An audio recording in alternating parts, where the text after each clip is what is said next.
아야, 역시 이 산에 오면 시원하단 말이지. 아자자자자자. 아이 오늘도 이 정상을 향해서 출발해 보자고. 하이야, 들야. 아자자자자. 다치신 거예요?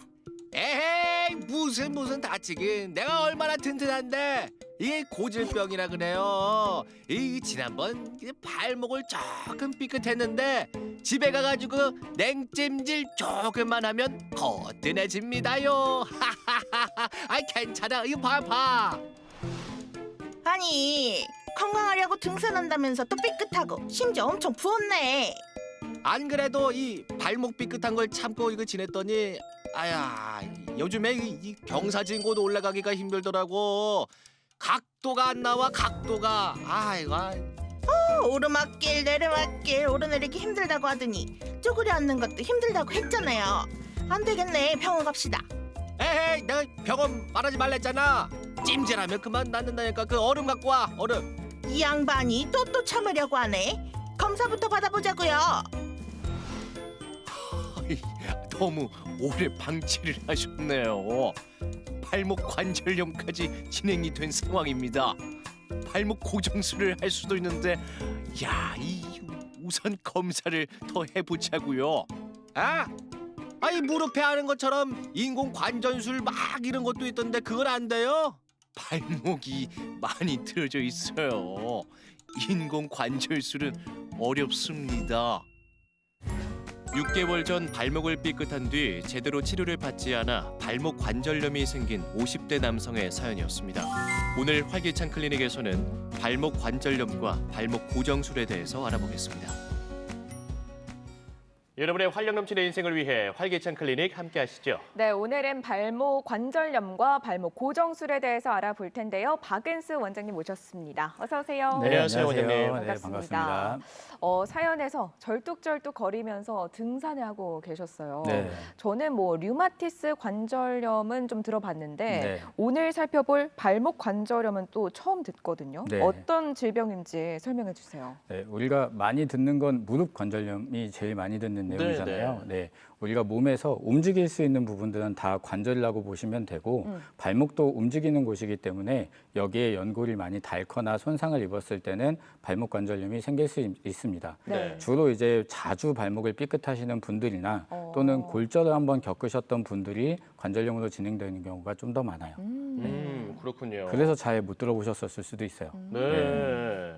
그 연골이 닳아서 생기는 이제 통증인데 네. 연골이 없으면 이제 뼈와 뼈가 맞닿아서 통증이 더 맞습니다. 심할 것 같아요. 네. 초기 치료가 굉장히 중요하겠다라는 생각이 드는데요. 네. 그런데 바로 관절염으로 이렇게 이어지는 건가요? 아니면 뭐 그 전까지 다양한 증상들도 나타나는 겁니까? 네, 일단은 관절염 자체가 이제 생겼을 때 제일 첫 번째는 말씀하신 대로 통증입니다. 네. 관절을 보호해주는 연골이 닳았다 보니까 얼마나 아플까요? 디딜 때 시큰거리는 통증이라든지 이런 게 먼저 나타나게 되고요. 네. 두 번째는 이제 경사진 곳, 비포장도로 이렇게 평지가 아닌 곳을 걸을 때 통증이 더 증가될 수 있습니다.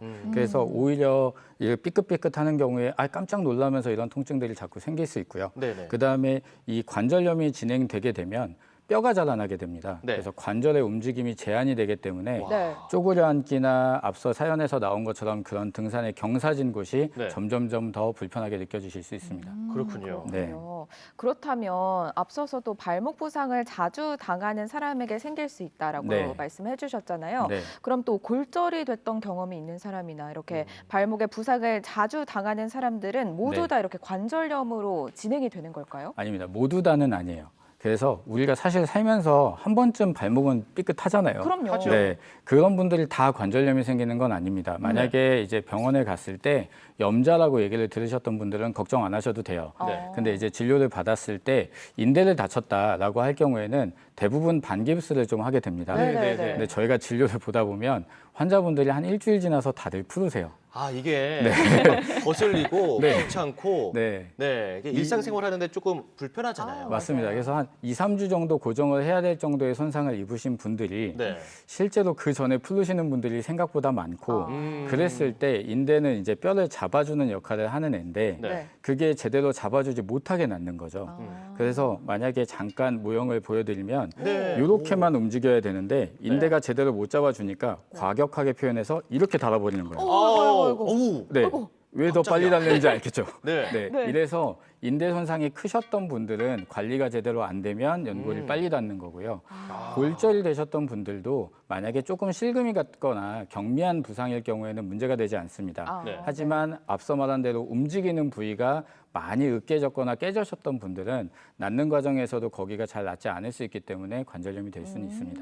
그래요. 이게 네. 일상생활에서도 조금만 삐끗해도 네. 좀 병원을 바로 가보는 게 중요한 것 같습니다. 일단 확인을 하는 게 좋죠. 네. 자, 그러면 발목 관절염도 비수술과 수술 치료를 받게 되는 겁니까? 네, 다양하게 치료가 있는데요. 일단 관절염에 대해서 좀 알려드리고 싶은데 네, 네. 일단 사진을 이렇게 한번 같이 보시면 음. 지금 왼쪽에서부터 오른쪽까지를 보시면 되는데요. 네. 왼쪽은 거의 정상 관절이시고요. 네. 오른쪽으로 갈수록 가운데 까만색 기역자 부분이 네, 뭔가 더 네, 네. 하얘지는 느낌 보이세요? 뭔가 틈이 없어지는 네, 느낌이에요. 맞아요. 저게 연골이 사라지면 하얗게 보여요. 네. 그래서 왼쪽에 있는 첫 번째, 두 번째, 세 번째 정도에서는 먹는 약이라든지 아니면 주사 치료, 재활 치료 등으로 치료를 할 수가 있고요. 네네. 맨 오른쪽에 있는 두 개의 경우에서는 관절이 이미 많이 다른 상태이기 때문에 저럴 때는 인공관절 수술이나 발목 고정 수술을 시행해야 될 수 있습니다. 그렇군요. 발목 고정술이라고 방금 말씀해 네네. 주셨는데 네네네.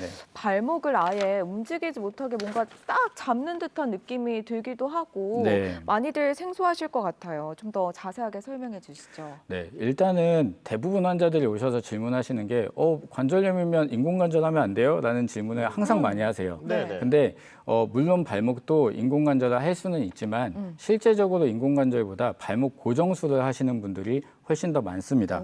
왜 그렇게 되는 거죠? 네, 일단은 요 사진을 한번 보시면 왼쪽처럼 엑스레이에 보면 이렇게 뭔가 똑바로 망가지신 상태거든요. 네. 이런 경우에는 그대로 인공관절을 넣을 수 있어요. 네. 근데 문제가 두 가지가 있습니다. 이렇게 망가지시는 분들이 흔치 않아요. 똑바로 그러면요? 망가지는 케이스가 네, 흔치 않다. 흔치 않아요. 네. 대부분 안쪽으로 틀어지면서 망가지시게 됩니다. 그렇군요. 우리가 무릎 관절염도 오다리가 그러네요. 되면서 되잖아요. 네. 지금 사진을 보시면 문제점 두 가지를 알려드리고 싶은 건데 네. 왼쪽처럼 안으로 틀어진 관절 변형이 더 많고 네. 이런 경우에 억지로 인공관절을 하게 되면 누가 봐도 부품이 삐뚤어 있잖아요. 네, 위아래가. 네. 네, 저렇게 기계적 합병증이 생기는 경우가 많습니다. 어. 그래서 무릎 인공관절은 꽤 오랜 시간부터 많이 발전해서 꽤 안전한 수술이지만 네. 발목 인공관절은 아직은 무릎보다 발전이 덜 돼 있고 부품에 대한 한계가 아직 있고 수명도 좀 짧기 때문에 발목 인공관절 수술을 하는 경우가 그렇게 많지는 않습니다. 그래서 이름은 조금 무섭지만 발목 고정 수술 하시는 경우가 더 많다 그랬잖아요. 네. 이게 굉장히 오래전부터 안전한 수술이에요. 인공관절이 나오기 전부터 통증을 줄이는 경우에서는 가장 안전한 수술인데 네. 왼쪽 사진처럼 저렇게 안으로 똑같이 틀어져 있을 때 네. 일단 똑바로 바로 잡아주고 나사나 금속 판을 이용해서 저렇게 고정을 해주는 겁니다. 그러면 틀어진 것도 똑바로 잡아줄 수 있고 그 다음에 관절 연골이 더 이상 부딪히지 않기 때문에 통증을 줄여줄 수 있습니다. 네. 보기에는 조금 무서워 보이긴 하는데요. 그렇죠? 무서워요? 네. 그럼 무섭죠. 발목 네. 그 인공 관절은 가능하나 대부분은 네. 이 발목 고정술을 하게 된다라는 그런 말씀이잖아요. 네네네. 그 고정술을 받은 후에 그 불편함 네. 혹은 후유증 이런 건 없을까요? 뭔가 이제 네. 고정되어 있다고 생각하면 부목을 생각해 보면 네네. 절뚝절뚝하게 되잖아요. 네네, 맞아요. 그런 건 없습니까? 그래서 일단 환자분들이 고정수술이라는 단어 때문에 네. 굉장한 오해가 많은데 그래서 제가 영상을 하나 좀 갖고 왔거든요. 영상. 네, 한번 같이 보셨으면 좋겠는데요. 누군가 이제 걷고 계시네요. 네, 이분이 수술 후 상대이신 분인데 어느 쪽 수술하신 것 같으세요? 아, 지금 이렇게 육안으로 볼 때는 막 큰 불편함은 없는 듯한데 네. 오른발이 약간 조금 불편해 보이십니다. 영상에 힌트가 있는데 네. 바지가 약간 접혀 있는 왼쪽입니다. 아, 왼쪽이군요. 네, 그래서 실제로 보시면 엄청 크게 문제 있는 걸음으로 그렇네요. 보이진 않으시잖아요. 아, 네. 요거는 이해를 돕게 해드리려면 아까처럼 다시 모형을 보여드리겠습니다. 네. 일단은 제가 수술한 거와 똑같이 발목을 잡아볼게요. 고정을 하니까 여기가 잡힐 거잖아요. 그렇죠. 근데 요 앞에도 작은 관절이 있어서 앞에가 이렇게 움직여요. 네. 움직여요. 실제로 발목이 이렇게만 움직이는 게 아니라 네. 여기를 잡더라도 앞부분이 움직입니다. 네네네. 그렇기 때문에 실제로 뻗정다리처럼 걷지 않는 거죠. 근데 이 수술을 하시는 분들 대다수는요, 그 앞에 나왔던 사연처럼 경사진대나 쪼그려 앉기가 이미 불편하셔서 각도가 잘 안 나오시는 분들이에요. 네. 그래서 수술을 했을 때 잃을 게 없는 수술이라고 말씀드려요. 아. 이미 그 정도까지 안 좋은 상태에서 수술을 하신 거라 네. 연골이 다른 부분을 고정을 해주면 통증이 좋아지고 쩔뚝이는 거는 이전과 거의 같은 수준이기 때문에 네. 잃을 게 없습니다. 오히려 안전한 수술이니 걱정하지 말고 받으세요. 이렇게 얘기 많이 드려요. 네, 너무 걱정하지 않으셔도 될 것 같습니다. 네. 그렇다면 이 고정술 이후에도 생활 속에서 관리를 잘 해야 될 텐데 재활은 또 어떻게 이루어질까요? 네, 일단은 고정을 했으면 그 부분이 안전하게 이제 보호가 돼야 되기 때문에 평균적으로 4에서 8주 사이 정도, 한 달 반에서 2달 정도는 통기부스라고 목발 사용을 좀 하라고 말씀을 드립니다. 네. 그래서 그 기간에는 고정된 부위가 틀어지지 않게 딛지 않는 걸 잠시 하셔야 되고요. 네. 한 달 반, 2달이 지났을 때 그때는 오히려 적극적으로 일상생활처럼 다시 쓰시라 그래요. 오. 안 딛다가 딛다 보니까 처음에는 좀 붓고 통증이 있고 걸어도 되나 이렇게 얘기를 많이 하시는데 네. 안정기가 지났기 때문에 오히려 2달 뒤에는 일상생활적으로 자꾸 복귀를 하시려고 해야 안 쓰던 근육들이 회복을 하고 뼈 골진들이 더 잘 나오게 돼서 더 유압이 잘 될 수 있습니다. 그리고 발목 외에도 허벅지를 조금 더 강화하시는 운동들을 하시면 좋아요. 운동이요? 네, 그래서 우리가 다리를 쭉 뻗고 들었다 놨다 하는 허벅지 운동 있잖아요. 저희가 자주 합니다. 네, 그 운동을 해주시면 오히려 재활하시는데 더 많은 도움이 될 수 있습니다.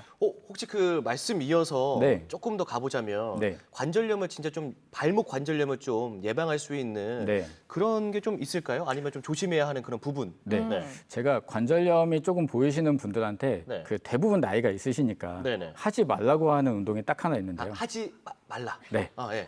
등산을 피하라고 꼭 얘기 드리고 싶습니다. 등산. 네, 굉장히 앞서- 요즘 많이 하시는 맞아요. 나이 드시면 또 좋은 산 공기 마시려고 자꾸 가시게 되는데 그럼요. 네. 등산이 전신 건강에 다 좋은 운동인 건 맞는데 발목에는 좋지가 않아요. 이유가 앞에 사연에도 나왔지만 우리가 평지가 아닌 비포장도로와 경사진 게 합쳐진 게 등산이거든요. 네. 그래서 그런 평지가 아닌 곳을 피하시는 게 좋고 가급적 관절염 진단을 받으셨으면 평지 위주로 걷는 게 좋습니다. 둘레길 이런 거 얼마나 좋아요. 네, 그리고 두 번째는 이제 발목을 좀 강화하는 운동들을 하시는 게 좋습니다. 네. 무릎도 마찬가지인데 관절을 보호하려면 그 주변 근육이 튼튼해져야 네. 뼈가 빨리 닳지 않습니다. 그래서 발목 강화하는 운동 중에 대표적인 게 수영과 자전거 타기 이런 것들을 평소에 많이 하시면 조금 더 관절염을 보호하고 도움이 될 수 있을 것 같습니다. 네. 네. 저는 좋습니다. 무엇보다 생활력을 시청하는 게 가장 중요할 것 같습니다. 네, 저도 네. 그 생각했습니다. 이런 정말 중요한 건강 정보 알려드리죠. 운동법도 알려드리죠. 네, 주변 근육을 강화할 수 있는 방법 최고죠. 저희가 많이 배우잖아요. 그럼요. 네.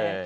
이어서 또 마지막으로 강조하고 싶은 말씀 있다면 남겨주시죠. 네, 오늘은 정말 생소한 거예요. 관절 고정술 이름부터 좀 걱정이 많으신데 오늘은 요약을 좀 해드리고 싶습니다. 만약에 병원에 오셔서 관절염이라는 진단을 받게 됐고 만약에 엑스레이를 같이 선생님이랑 보셨는데 똑바로 망가졌으면 인공관절 수술, 근데 조금이라도 좀 틀어져 있으면 안전한 고정술이 더 안전하다. 이렇게 이해하시면 좋겠고 평소에 평지를 걸으시는 게 더 좋고 발목 강화하는 운동을 하시면 조금 더 수술 시기를 늦출 수 있다고 생각해 주셨으면 좋겠습니다. 네, 알겠습니다. 자, 오늘 활기찬 클리닉 오늘은요 발목 관절염에 대해서 이야기 나눠봤습니다. 도움 말씀 주신 박은수 원장님 고맙습니다. 고맙습니다. 네, 감사합니다.